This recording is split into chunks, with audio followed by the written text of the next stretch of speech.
கேட்குங்கள்.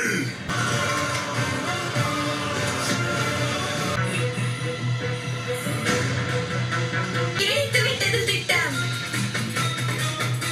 அவர்களை மாட்டிவிட. இன்று அசுரர்களின் ஆயுதத்தை வைத்து அவர்களையே அழித்து விடுவோம். இந்த பாறையை நம்மால் நகர்த்த இயலாது. அறிவோடு சேர்ந்து அனுமன் அவர்களைப் போல பலம் கிடைத்திருந்தால் நன்றாக இருந்திருக்கும்.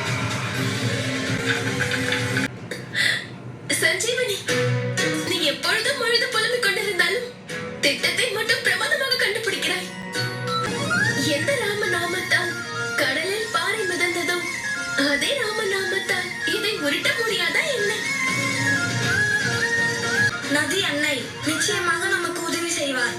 நிச்சயமாக.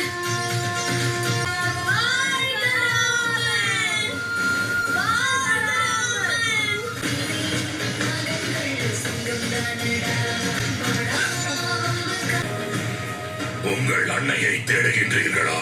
கிடைக்க மாட்டான். எங்கள் அன்னையை பற்றி கூற நீங்கள் எவ்வளவு தாமதிக்கிறீர்களோ அந்த தாமதமே உங்கள் உயிருக்கு ஆபத்தாகும். உங்களை விடப்போவதில்லை. செல்லுங்கள்.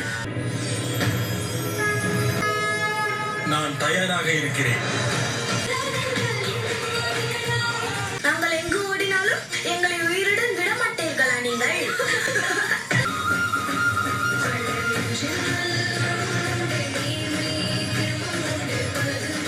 என்னிடமே உங்கள் விளையாட்டை காண்பிக்கிறீர்களா? அற்புதமான திட்டம் தீட்டினீர்கள். அனைவரையும் ஒரே நேரத்தில் பசிக்கிவிட்டோம்.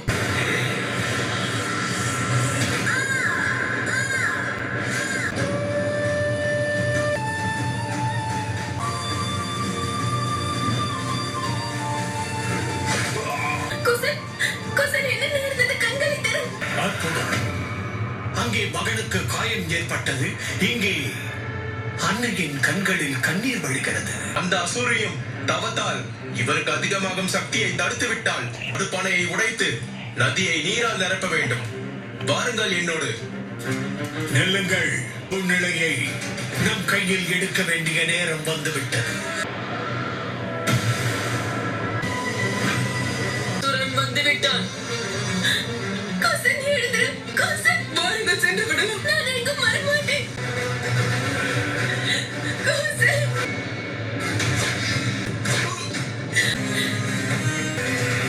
இல்லை, இல்லை. யார் யார் இவர்களுக்கு உதவியது?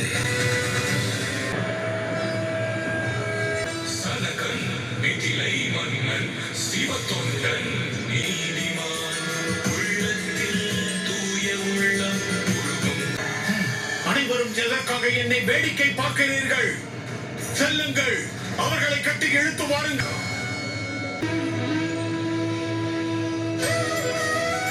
எங்கே எங்கே அந்த தீயவன்?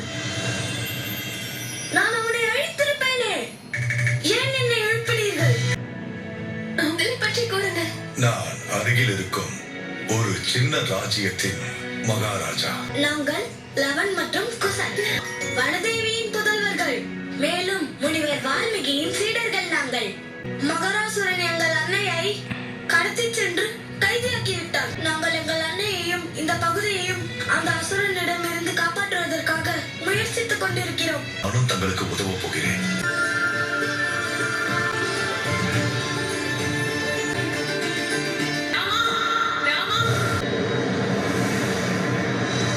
இதுதான் உங்களுடைய நேர்மையா? இதைத்தான் சத்தியம் என்று சொல்கிறீர்களா? இதுதான் தர்மமா? உன்னுடைய சேவகன் இந்த வானரன் என்னை ஏமாற்றி விட்டான். நீங்கள் தான் அதற்கு காரணம். இந்த உலகிற்கு நான் புரிய வைப்பேன் எவ்வளவு வஞ்சகத்தனத்தோடு அதர்மத்திற்கு புறம்பாக நடந்து கொண்டவன் நீ என்பதை. அவரை அழைத்துச் செல்வது சரியாக இருக்குமா? முதியவர் மட்டுமல்ல, ஞானியும் கூட. அது இன்னும் பிரச்சனை தானே. ஒவ்வொரு நொடியும் அறிவுரை மழையை பொழிந்து கொண்டே இருப்பார். எதையாவது கூறினாயா மகனே? நான் என்ன கூறுகிறேன் என்றால் உதவி செய்கிறேன் என்று கூறியதற்கு நன்றி. ஆனால் எங்களுக்கு அதற்கு அவசியம் இல்லை. நாங்கள் உதவி செய்யாமல் இருந்தால் அதுவே மிகப்பெரிய உதவியாக இருக்கும். அன்னைக்கு நாங்கள் வாக்களித்திருக்கிறோம். நாங்கள் தான் அவர்களை பாதுகாப்போம் என்று. அதனால் இப்பொழுது அவரை காப்பாற்ற நாங்கள் தான் செல்ல வேண்டும். தாங்கள் முதியவர் வேறு.